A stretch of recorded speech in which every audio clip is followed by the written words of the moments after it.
So I just picked up today this 7 1/4 inch worm drive Ridgid saw.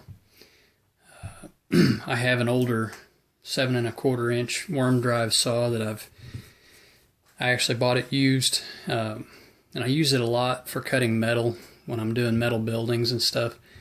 And so I really wanted another one that I could use just for framing, and that way I can keep that one as a metal saw and use this one as my primary framing saw. So I'm going to unbox it here and take a look. It's got the through cool motor technology, which is supposed to help keep the motor cooled down. So anyway, let's unpackage this dude and see what we got. So everything, of course, Ridgid wise, has the lifetime service agreement. You do have to get online and register it. You need your model number off your box and a serial number off of the tool itself. But once you get it registered, they send you an email back, let you know that it's free parts, free service for life once you've registered it. So if you buy any Ridgid tools, be sure and do that. It's well worth your time. So all right, open it up here. Now I opened it, but I haven't taken anything out yet, so it's a first for me. So operator's manual, there's your lifetime service agreement instructions. So just basic paperwork. Let's see what we've got in here.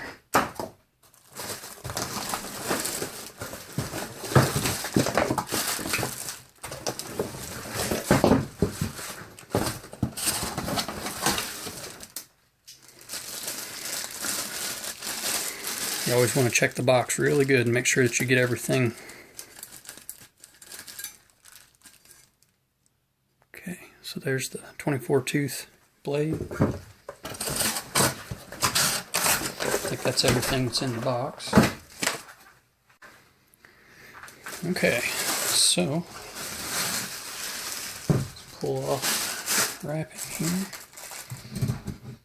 Oh, I like that. So I recently bought a Makita Rotary hammer drill. I did a review video on that. The thing is working out awesome.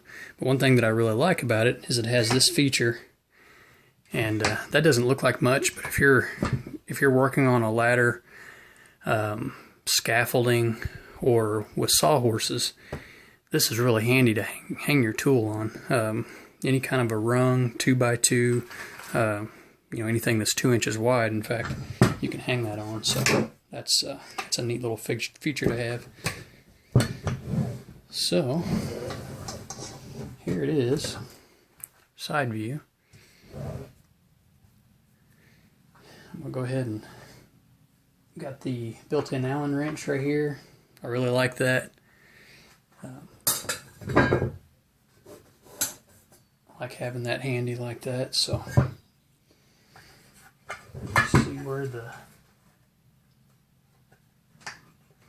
okay, so the chuck lock right here is the lock that you push down, so you can undo your axle nut or axle bolt. It's left-hand thread, so basically all that means is that you turn it to left to tighten and right to loosen. So let's get this dude out here.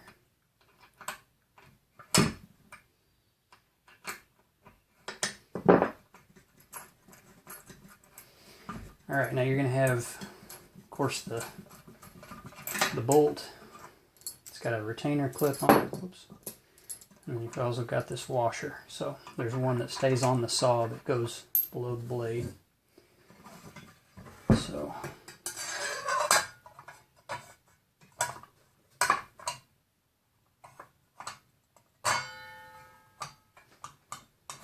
okay, seated down on there. It'll fit on that diamond like so. Your teeth rotating this way. So then we put this back on. And then this is the part that I always forget. Actually, I have to screw it in backwards. The good old righty-tighty, lefty-loosey doesn't work on this.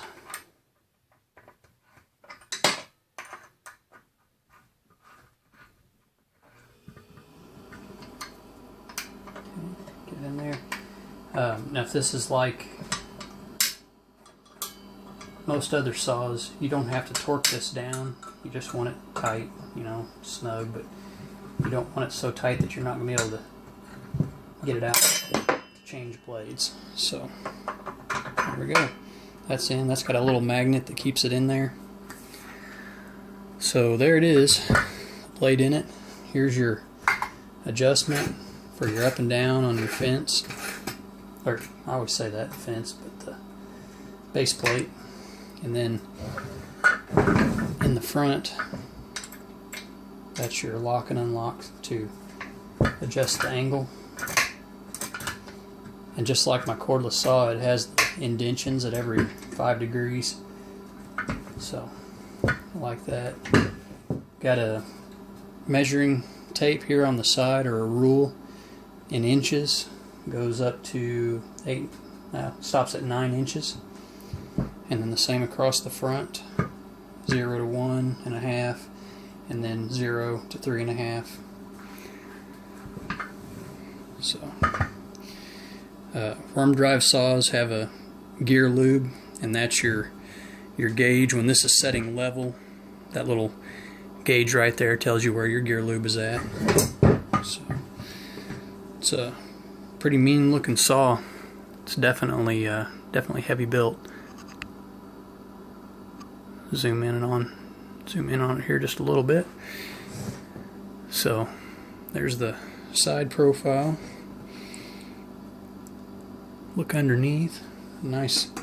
It's a nice thick heavy plate.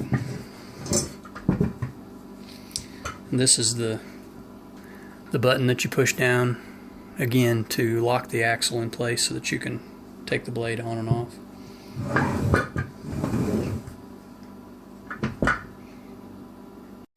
Curious how long this cord is too. Oh yeah, looks like about an 8-foot cord. That's nice. Okay, so yeah, so there's no laser on it, which is fine for a framing saw. It's not really needed anyways. But that's a very nice, well balanced saw. I like that. I like the handles. Just they really feel good. You know, you've got a nice firm grip. They've got good texturing on them. You know, those handles just feel really good. I mean, good ergonomics. Everything just it's comfortable. It feels like it's where it should be. You know, when you're holding on to that thing, you've got a good hold on it. So anyway, that's a pretty stout little dude. I'm gonna put it to the test here pretty soon, and pay attention to the comments later on. Whenever I do one of these review videos, after I've used the tool for a period of time, you know, when I've had a job where I use it for a few weeks straight, really put some time on it, I like to leave a comment on how it's holding up. So thanks for watching, and be watching for that future review on how it's holding up.